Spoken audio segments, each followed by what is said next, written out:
ہم کریں گے انشاءاللہ سادگی کے ساتھ نکاح، اور دکھائیں گے امت کو کر کے کہ سادگی کے ساتھ نکاح ایسے کیا جا سکتا ہے۔ میرے بھائیو، مسلم پرسنل لا بورڈ کی اس وقت مہم چل رہی ہے سادہ آسان مسنون نکاح کی۔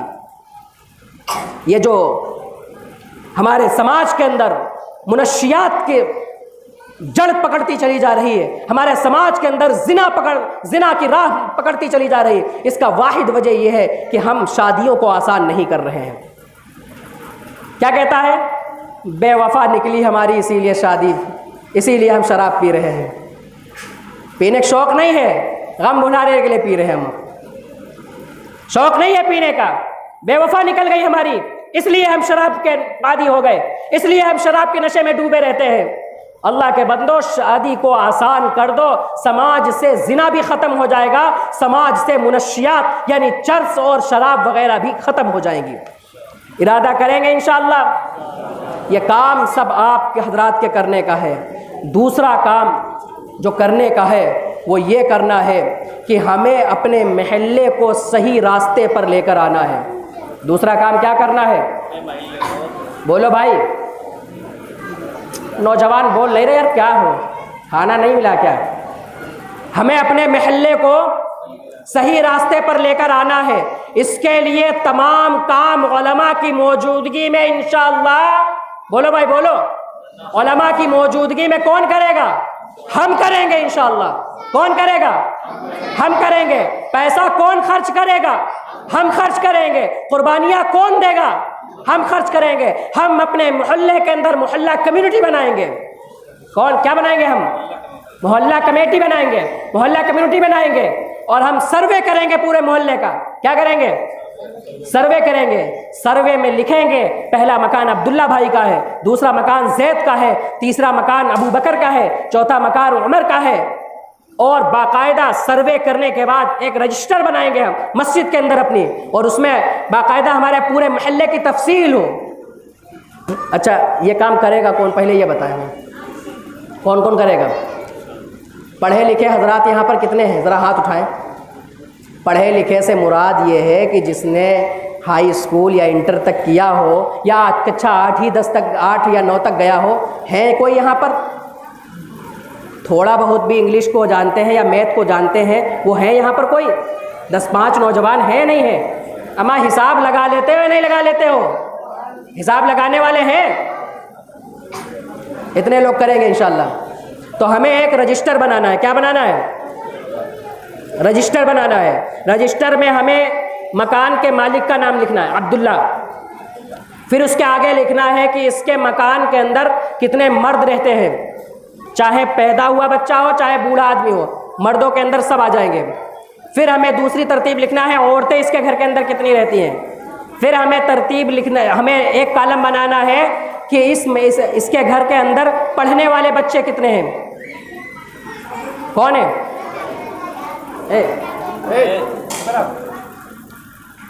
بات ہماری سنو یار، تم ہم تو آپ ہی کرنا ہے نا۔ سب سے پہلا کالم مکان مالک کا ہوگا، دوسرا کالم جینٹس کتنے رہتے ہیں، تیسرا کالم لیڈیز کتنی ہیں، چوتھا کالم جو ہوگا وہ اس بات کا ہوگا کہ اس کے گھر میں پڑھنے والے بچے کتنے ہیں، یعنی لڑکا اگر ہے 3 سال سے لے کر 13 سال کی عمر کتنے ہیں، لڑکی ہے 3 سال سے لے کر 9 سال کے درمیان کتنے ہیں۔ مثال کے طور پر 2 ہیں اور بچی 1 ہے۔ پھر ایک کالم بنانا ہے بچے مکتب پڑھنے جاتے ہیں یا نہیں جاتے ہیں، بچے قرآن پڑھ رہے ہیں یا نہیں پڑھ رہے ہیں، اور آپ قرآن پڑھ رہے ہیں تو لکھ رہے ہیں 2 بچے پڑھ رہے ہیں، نہیں پڑھ رہے ہیں 1 بچہ نہیں پڑھ رہا ہے۔ پھر یہ لکھنا ہے، ایک کالم بنانا ہے ان کا کاروبار کیا ہے، کوئی کسان ہوگا، کوئی مزدور ہوگا، کوئی ڈاکٹر ہوگا، کسی کی دکان ہوگی۔ پھر آخری کالم ہمیں یہ بنانا ہے یہ زکوٰۃ دینے والا ہے یا زکوٰۃ کا مستحق ہے۔ کیا بنانا ہے؟ زکوٰۃ دینے والا ہے، لینے والا ہے۔ زکوٰۃ دینے والا ہے یا زکوٰۃ کا مستحق ہے۔ زکوٰۃ دینے والا ہو تو علماء سے اس کی ذہن سازی کرائیں گے۔ علماء سے کیا کرائیں گے؟ اس کی ذہن سازی کرائیں گے، باقاعدہ ہمارے علماء اس کے گھر پر جائیں گے اور اس کو بتائیں گے کہ زکوٰۃ نہ ادا کرنے کے کتنے نقصانات ہیں، زکوٰۃ ادا کرنے کے کتنے فائدے ہیں۔ انشاءاللہ اس کو عملی میدان میں لے کر آئیں گے، زکوٰۃ ادا کرنے والے بنائیں گے، زکوٰۃ کا پیسہ اکٹھا کریں گے، اکٹھا کرنے کے بعد چاہے وہ مسجد کے اندر ہی ہم اکٹھا کر لیں اپنا، اور پھر مسجد کے ذریعے سے اگر زکوٰۃ لینے والا ہے، جتنے بھی حضرات ہمارے محلے میں زکوٰۃ لینے والے ہوں گے، مسجد کی سطح پر ان کی مدد کی جائے گی انشاءاللہ۔ مسجد کی سطح پر ان کے بچوں کو پڑھایا جائے گا، مسجد کی سطح پر ان کے گھر والوں کا علاج کروایا جائے گا، مسجد کی سطح پر ان کے بچوں، ان کی بیوی کا، ان کے بچوں کا علاج کروایا جائے گا۔ ہمارے یہاں شادیوں میں پیسہ دینے کا رواج خوب ہے، شادیوں میں پیسہ دینے کا رواج، بولو بھائی، ارے بھائی شادیوں میں جاتے ہو مزہ تو خوب آتا ہے کہ ارے چلو ایک دعوت آ گئی، لیکن اس ایک دعوت میں جانتے ہو کتنے خرچے لگ جاتے ہیں؟ اس سے بہت آسانی سے، اس سے زیادہ بہتر گھر کھانا بنا کے گھر پر کھا سکتے تھے۔ نیوتے کے نام پر کتنے دیے جا رہے ہیں کہ بھائی ہمیں مدد کرنا ہے، ہم دوسرے کی مدد کریں گے، دوسرا ہماری مدد کرے گا۔ بیکار کی واہیات کی باتیں کر رہے ہو۔ اگر مدد کرنا ہو غریب آدمی کو زیادہ دیا جائے، پیسے والے آدمی کو نیوتا نہ دیا جائے۔ ارے صحیح کہہ رہے نہیں کہہ رہے؟ اگر مدد کرنا ہی ہے تو غریب آدمی کو نیوتا زیادہ دیا جائے، امیر آدمی کو نیوتا بالکل نہ دیا جائے۔ معاملہ بالکل الٹا ہے۔ غریب آدمی کہیں ایسے ہی لکھا دو یار، 50 روپے کون دے پائے گا، اور پیسہ والا ہے ارے بابو جی بڑھیا معاملہ ہے، 1000 روپے لکھا دو، انشاءاللہ 2000 آئیں گے واپس۔ شادیوں میں پیسہ دینے کا رواج خوب ہے ہمارے یہاں۔ شادیوں میں سامنے والے کو چوائس ہوتی ہے، بندے کو چوائس اختیار ہے۔ آپ کے پاس پیسہ ہے، آپ بکرے کا گوشت کھلا دو گے لوگوں کو، ارے کر دو گے نہیں کر دو گے؟ آپ کے پاس کم پیسہ ہے، بھینسے کا گوشت کھلا دو گے، اور نہیں ہے تو آلو کھلا کے کام چلا دو گے، اتنا بھی نہیں ہے دعوت ہی کینسل کر دو گے، سادگی کے ساتھ نکاح کر دو گے۔ لیکن میرے بھائیو یاد رکھیے، بیماری میں انسان کو کوئی چوائس نہیں ہوتی ہے۔ بیمار جب گھر میں کوئی ہوتا ہے تو گھر بک جاتے ہیں، کھیت بک جاتا ہے، کھلیان بک جاتا ہے، بیوی کے زیورات بک جاتے ہیں۔ خوددار آدمی اپنا ضمیر نہیں بیچتا ہے، باقی ساری چیزوں کو بیچ دیتا ہے۔ جو خوددار ہوتا ہے اپنا ضمیر بیچ کر کے کسی کے آگے دستے سوال دراز نہیں کرتا ہے، باقی ساری چیزوں کو بیچ دیتا ہے۔ ہم پوری دنیا میں غریبوں کو ڈھونڈتے پھرتے ہیں، اور لوگ بیماری کی وجہ سے، علاج صحیح نہ ہو پانے کی وجہ سے گھٹ گھٹ کر کے مرنے پر مجبور ہو چکے ہیں۔ ارے جو پیسہ شادیوں میں دیتے ہو دوسروں کی، وہ پیسہ دوسروں کی غریبی میں، دوسروں کی بیماریوں میں کیوں نہیں دینے شروع کر رہے ہو؟ کریں گے انشاءاللہ۔ شادیوں میں نیوتا کے نام پر پیسہ نہیں دیں گے انشاءاللہ، چاہے آپ ہمیں بلاؤ یا بالکل نہ بلاؤ، نہ ہم لیں گے نہ ہم دیں گے پیسہ۔ کوئی بیمار ہو جائے گا، اگر ضرورت مند ہے، مستحق ہے، تو اس کو ایسے انداز پر مدد کر کے آئیں گے کہ اس کے گھر والوں، بیوی کو بھی اس کو پتہ نہیں چلے گا کہ آج اس کو فلاں صاحب مدد کر کے گئے ہیں۔ اچھا بتاؤ، صبح سے شام تک اگر کوئی آدمی بیمار پڑا ہے، 10 آدمی جاتے ہیں اور صرف 100 روپے دے کر کے آتے ہیں، بتاؤ ایک ہفتے کی دوا اس کی نکل آئے گی نہیں آئے؟ بولو بھائی، نکل آئے گی نہیں نکل آئے گی؟ بتاؤ کرنے کا کام یہ ہے یا شادیوں میں پیسہ دینے کا کام ہے؟ یہ کام کرنے کا ہے۔ یہ کام کون کرے گا بھائی؟ بولو بھائی، ہم کریں گے انشاءاللہ۔ یہ جتنے نوجوان حضرات ہیں، امام صاحب سے رابطہ کریں، اس مسجد کے جو امام ہیں اور ہمارے یہاں جمعیت کے جو صدر وغیرہ ہیں، ان لوگوں سے رابطہ کریں کہ ہمیں اپنے محلے کا نظام جیسے مفتی صاحب نے بتایا تھا کیسے کریں۔ حضرت آپ بتائیے، کام کرنے کے لیے ہم تیار ہیں، قربانی ہم دیں گے، محنت ہم کریں گے، پیسہ ہم خرچ کریں گے، آپ ہمیں بتائیے ہمارے محلے کا نظام کیسے شروع ہو جائے۔ یاد رکھنا میرے بھائیو، یاد رکھنا، اگر کوئی آدمی بیماری کا علاج نہ ہو پانے کی وجہ سے گھٹ گھٹ کر کے مرتا رہا تو تمہاری نمازوں کے بارے میں نہیں پوچھا جائے گا، تمہاری عالی شان شادیوں کے بارے میں نہیں پوچھا جائے گا، کل قیامت کے دن اوندے منہ اٹھا کے جہنم میں ڈال دیے جاؤ گے۔ بڑا عجیب معاملہ ہے۔ خرچ بھی کرنا، کہیں بھیا دیکھو فقیر کو ہے وہ کا ڈھونڈو۔ خود کی سگی بہن کے گھر پر چولہا نہیں جل رہا ہے اور پورے قصبے کے اندر فقیر ڈھونڈ رہا کہ کھلانا ہے غریب۔ خود کے سگے بھائی کے گھر پر بیوی کا علاج نہیں ہو پا رہا ہے اور پورے قصبے کے اندر ڈھونڈ رہا ہے غریب کون ہے اس کو پیسہ دے سکے۔ اللہ کے بندو، سب سے زیادہ تمہاری زکوٰۃ اور صدقات کے اگر کوئی مستحق ہے تمہارے اپنے رشتہ دار ہیں۔ اور ایک بات بہت ذمہ داری کے ساتھ کہتا ہوں، یہ جتنے بھکاری آتے ہیں مانگنے کے لیے، یہ جتنے پیشے ور بھکاری آتے ہیں، ان کو بھیک دینا حرام ہے۔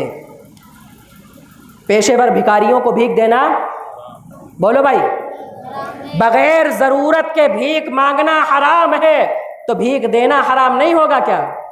شراب پینا، بولو بھائی بولو، شراب پینا تو شراب کو لا کر کے دینا، شراب کو گلاس میں نانا، شراب کو کسی کے سامنے پیش کرنا، شراب کو بیچنا، ان پیشے ور بھکاریوں کا مکمل ہمیں بائیکاٹ کرنا ہے۔ اصل مسئلہ کیا ہوتا ہے، ہم کیا یار بکواس کر رہے ہو، 10 روپے تمہیں دینا ہو دو، نہ دینا ہو ہٹاؤ۔